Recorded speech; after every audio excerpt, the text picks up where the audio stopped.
온 세계에 전하는 세계로 교회.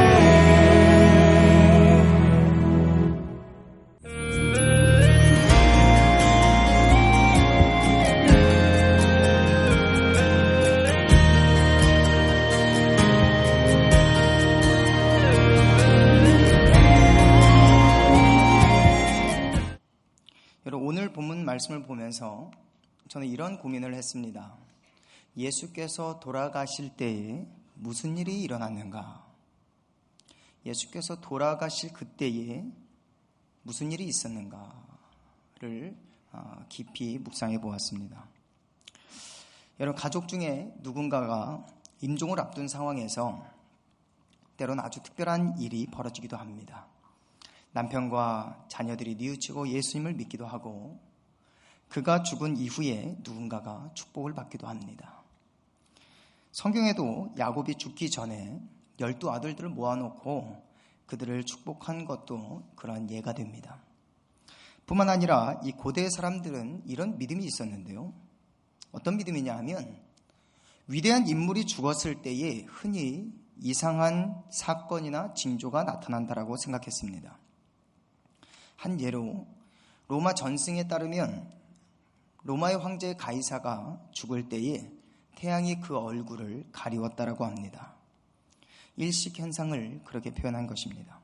마찬가지로 오늘 예수님께서 소천하실 때에 실제로 그런 일이 있었습니다. 오늘 본문을 보면 온 땅에 어두움이 임했다라고 말씀하고 있습니다. 이 마가복음에서만 이런 기록이 있는 것이 아니라 당시 이 일을 본 수많은 사람들이 같은 증언을 했습니다. 그중 예수님의 제자였던 마태가 쓴 복음서에도 이렇게 기록되어 있습니다. 마태복음 27장 45절 말씀에 보니 제6시로부터 온 땅에 어둠이 임하여 제9시까지 계속되었다라고 말씀합니다. 이 어두움이 임했던 시점은 제6시로 기록되고 있는데, 제6시란 해가 가장 높이 떴을 때인 정오를 말합니다. 예수님께서 임종하시기 전 그 해는 3시간 동안이나 그 얼굴을 가리웠습니다. 왜냐하면 태양도 참 빛 대신 참 빛으로 오신 예수께서 자신의 주님인 줄 알고 겸허히 고개를 숙여 경배한 것입니다. 그래서 위대한 종교개혁자 존 칼빈 목사님은 이 본문에서 예수께서 십자가에 달리셨을 때에 모든 피조물이 조물주이신 예수님을 경배한 사건이다, 이렇게 말씀하고 있습니다. 뿐만 아니라 이 일은 우연히 일어난 일이 아닙니다. 이 사건은 일찍이 아모스, 예레미야, 요엘 선지자로부터 예언된 바가 있습니다. 아모스 8장 9절 말씀해 보니 그날에 내가 해를 대낮에 지게 하며 백주에 땅을 캄캄하게 하며 너희 절기를 애통으로 너희 모든 노래를 애곡으로 변하게 하며 모든 사람에게 굵은 배로 허리를 동이게 하며 모든 머리를 대머리가 되게 하며 독자의 죽음으로 말미암아 애통하듯 하게 하며 결국은 곤고한 날이 날과 같게 하리라. 예레미야 15장 9절 말씀에도 아직도 대낮에 그의 해가 떨어져서 그에게 수치와 근심을 당하게 하였느니라, 이렇게 말씀하고 있습니다. 요한복음 1장 9절 말씀해 보니 참빛 곧 세상에 와서 각 사람에게 비추는 빛이 있었나니 그가 세상에 계셨으며 세상은 그로 말미암아 지은 바 되었으며 세상이 그를 알지 못했고 자기 땅에 오매 자기 백성이 영접하지 아니하였다라고 말씀하는 것입니다.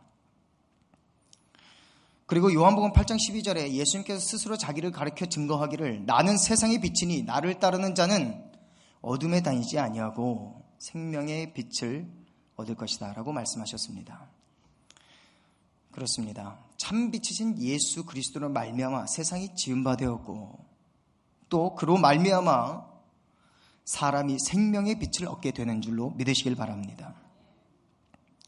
그렇다면 그를 영접하지 않고 그를 저버린 자들은 어떻게 되겠습니까?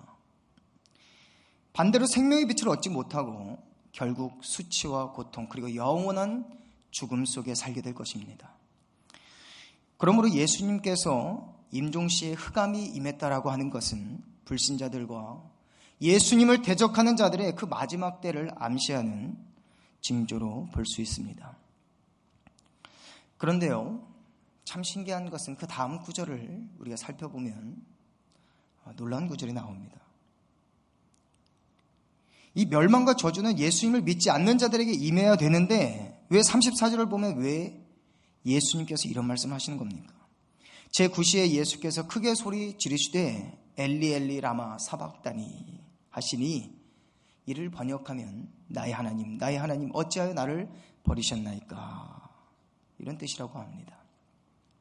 이 말씀은 예수께서 당하신 그 고난이 절정에 이르렀을 때에도 하나님께서 그의 부르짖음을 듣지 않으심으로 인해 크게 통곡하고 있는 그 슬픔을 표현하신 것입니다.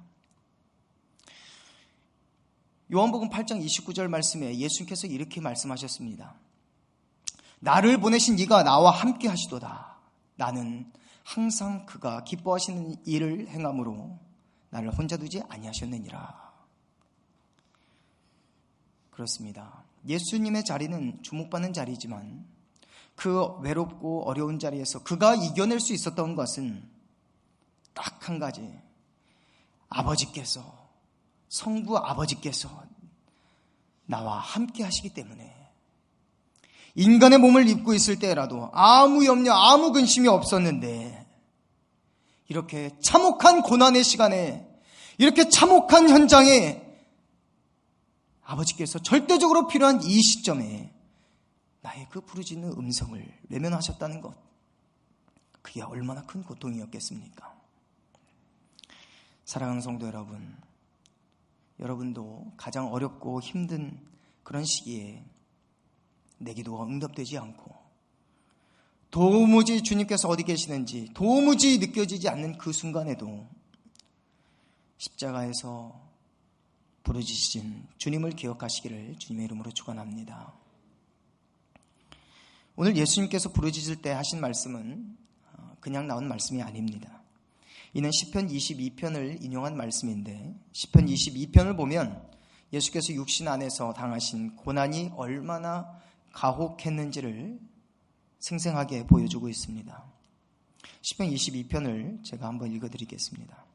내 하나님이여, 내 하나님이여, 어찌 나를 버리셨나이까? 어찌 나를 멀리하여 돕지 아니하시오며 내 신음소리를 듣지 아니하시나이까? 내 하나님이여, 내가 낮에도 부르짖고 밤에도 잠잠하지 아니하오나 응답하지 아니하시나이다. 나는 벌레요 사람이 아니라 사람의 비방거리요 백성의 조롱거리니이다. 나를 보는 자는 다 나를 비웃으며 입술을 비죽거리고 머리를 흔들며 말하되 그가 여호와께 의탁하니 구원하실 걸, 그를 기뻐하시니 건지실 걸 하나이다. 나를 멀리하지 마옵소서. 환난이 가까우나 도울 자 없나이다. 나는 물같이 쏟아졌으며 내 모든 뼈는 어그러졌으며 내 마음은 밀랍 같아서 내 속에서 녹았으며 내 힘이 말라 질그릇 조각 같고 내 혀가 입 천장에 붙었나이다. 주께서 또 나를 죽음의 진토 속에 두셨나이다. 개들이 나를 애워쌌으며 악한 무리가 나를 둘러 내 수족을 찔렀나이다. 내가 내 모든 뼈를 셀 수 있나이다.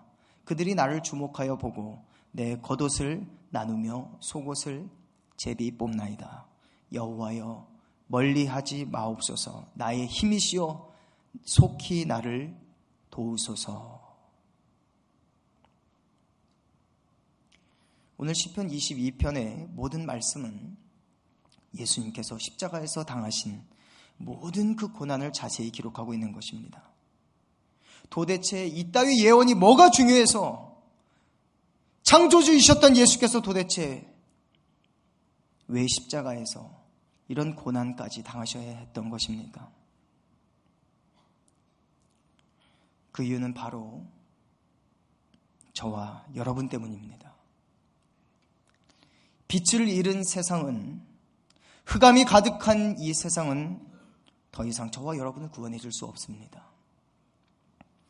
우리 모두도 흑암과 같이 멸망받아야 마땅한 인생이지만 우리 하나님께서 저와 여러분을 얼마나 사랑하셨으면 그 하나뿐인 아들 독생자 예수 그리스도를 십자가에서 못 박힘을 당하게 하시고 그 생지옥을 경험케 하셨습니까? 어떤 자유주의 학자는 이렇게 말합니다. 그가 당하신 고난은 마치 잠깐의 쇼와 같을 뿐이다. 그는 하나님이셨기 때문에 그 고난을 참고 이겨낼 수 있는 특별한 능력을 가지셨다. 뿐만 아니라 그는 성부로부터 완전히 버림받은 것이 아니다. 잠시 버려진 것처럼 행동했을 뿐이다. 여러분, 이것은 신성 모독의 발언입니다. 예수님은 참 하나님이셨지만 동시에 참 인간이셨습니다. 베드로전서 4장 1절 말씀에 그리스도께서 이미 육체의 고난을 받으셨으니 너희도 같은 마음으로 갑옷을 삼으라. 히브리서 2장 18절은 우리에게 확실히 말씀합니다. 그가 시험을 받아 고난을 당하셨은즉 시험 받는 자들을 능히 도우실 수 있느니라. 그리고 히브리서 4장 15절 말씀에 우리에게 있는 대제사장은 우리의 연약함을 동정하지 못하실 이가 아니요 모든 일에 우리와 똑같이 시험을 받으신 이로되 죄는 없으시니라. 그리고 예수님께서 직접 자기가 받는 이 고난이 얼마나 큰 고통인 줄 아시고 이렇게 말씀하셨습니다. 내 마음이 심히 고민하여 죽게 되었다. 이렇게 말씀하신 것입니다.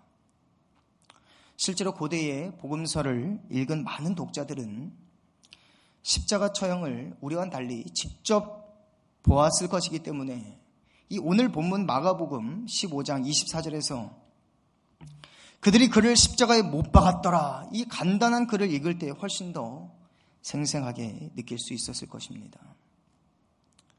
그의 죽음과 고난은 특별히 사도신경의 영어 버전만 보더라도 우리는 느낄 수 있습니다. 물론 한글 번역에서는 생략된 부분입니다만은 우리가 외울 때 본디오 빌라도에게 고난을 받으사 십자가에 못 박혀 죽으시고 장사한 지 이 사이에 뭐가 나오냐면 죽으심과 장사 지냄 사이에 그가 지옥에 내려가셨다라고 표현하고 있습니다. 그래서 이 부분에 대해서 많은 논란이 있었습니다. 그가 죽은 후에 그의 영혼이 실제로 지옥에 내려갔느냐? 지옥이라고 하는 것은 물리적인 어떤 장소를 말하는 것이 아니고 영원한 생명이신 성부 하나님과 완전히 분리된 상태를 가리킨다고 보는 것입니다. 그것이야말로 진정한 형벌이었다. 진정한 형벌이었다. 그래서 우리는 예수님의 죽으심뿐만 아니라 예수님의 장사 지낸 바 되심을 깊이 묵상할 필요가 있습니다. 그렇다면 그의 극심한 고통이 정말로 필요했는가? 그가 정말 그렇게 크게 고통받으면서까지 우리를 위해서 죽으셔야 되는가? 교수대에 한 방에 돌아가셔도 될 뻔했는데 왜 그 끔찍한 고통인 십자가의 처형에서 그리고 그가 마땅히 죽으셔야만 됐는가? 많은 사람들이 십자가에 달린 예수님을 보고 조롱했습니다. 오늘 본문에 보니까 보라, 엘리야를 부른다 이렇게 하는데 36절에 보니 한 사람이 달려가서 해면에 신 포도주를 적시어서 갈대에 끼워서 예수님의 입술에 갖다 댑니다. 그러자 사람들이 말립니다. 그 한 사람은 아마도 예수님을 동정했던 몇 안 되는 사람들 중에 한 사람이었을 것입니다. 가만두라, 엘리야가 와서 그를 내려주나 보자. 극소수의 사람들만이 그를 동정했고 많은 사람들이 그를 희롱하고 욕과 저주를 퍼부었습니다. 정말 그가 이렇게까지 고난을 당하셔야 했습니까? 그 이유가 있다면 우리가 지은 죄와 우리가 지었던 많은 죄악이 그를 찔렀고 그를 채찍질 당하게 하였고 그로 말미암아 고난을 당해 십자가에 못 박혀 죽기까지 해야 했을 것입니다. 그만큼 우리의 죄가 그렇게 끔찍하다라는 것입니다. 그만큼 우리의 죄가 한 예수 그리스도의 그 생명을 이 땅에서 빼앗아가는 것으로도 부족해서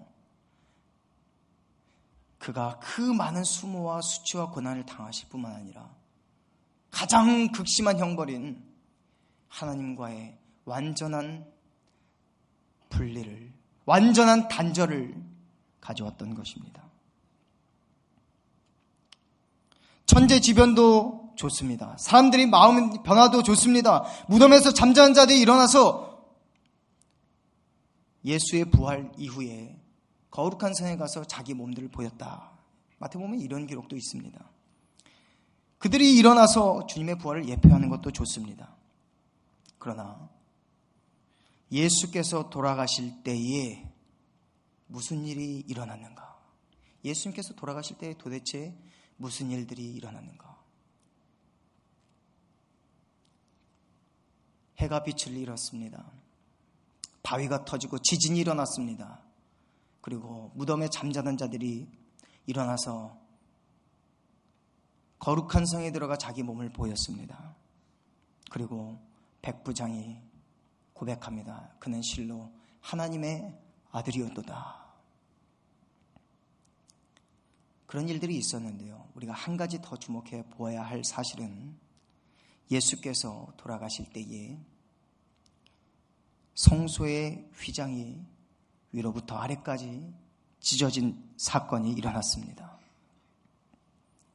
이것이 바로 그리스도의 속죄 사건입니다. 이 사건은 오늘 본문에 기록되고 있는데요. 이 오늘 본문 말씀에 무엇이라 나오냐면 성소의 휘장이 위로부터 아래까지 찢어졌다, 이런 표현이 나옵니다. 이 찢어졌다라는 단어는 아주 희귀하게 사용됐던 단어입니다. 이 마가복음에 딱 2번 사용된 단어인데요. 예수님께서 세례 받으실 때에 하늘이 갈라짐과 이 갈라졌다라는 표현이 바로 이 단어입니다. 예수께서 세례 받으실 때 하늘이 찢어지고 바로 그리고 지금 우리가 보는 이 본문 여기에서 성소의 휘장이 찢어졌습니다. 이건 무슨 말을 의미합니까? 예수께서 세례를 받으실 때 하늘이 찢어진 사건은 그가 세례 받으실 때, 그가 십자가에 달려 돌아가실 때 성소의 휘장이 찢어진 것과 무슨 상관이 있습니까? 예수께서 세례를 받으실 때에 그의 마지막 사명이 확정되었고 예수께서 십자가에 달리실 때에 그의 마지막 사명이 성취된 것입니다. 이 휘장이 찢어짐으로 인해서 우리에게 무슨 일이 일어났습니까? 히브리서 4장 16절 말씀에 뭐라고 나옵니까? 그러므로 우리는 긍휼하심을 받고 때를 따라 돕는 은혜를 얻기 위하여 은혜의 보좌 앞에 담대히 나아갈 것이니라. 우리가 이제는 성소를 뚫고 대제사장만 들어갈 수 있는 대제사장들만 1년에 딱 한 번 백성들의 죄를 위해서 지성소로 들어갈 수 있는 그 기회가 이제는 우리 모든 사람들에게 열렸다는 것입니다. 이제는 우리가 담력을 얻고 은혜의 보좌 앞에 담력을 얻고 담대히 나아갈 것이니라. 이것이 예수님께서 십자가에 달려 돌아가실 때 벌어진 가장 중요한 사건인 줄 믿으시길 바랍니다. 그래서 그의 죽음을 어려운 말로 형벌대속설이라고 부르는데요. 이게 무슨 말이냐면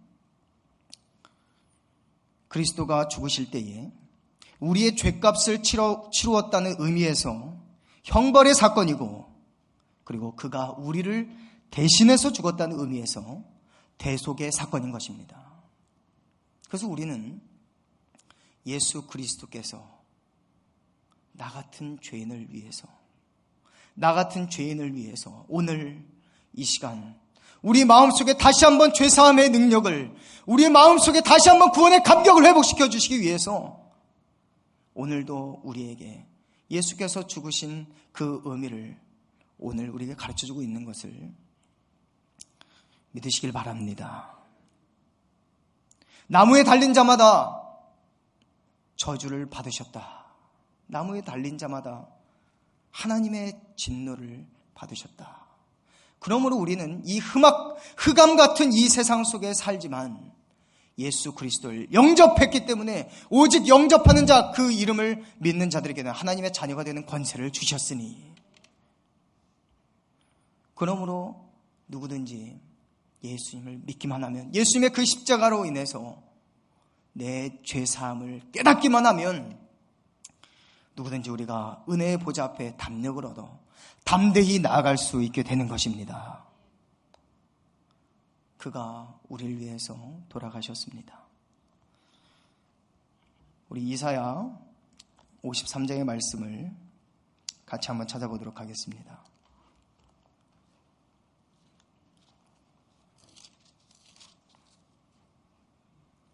이사야 53장 4절에서 5절 말씀을 함께 봉독하고 오늘 말씀을 정리하고자 합니다.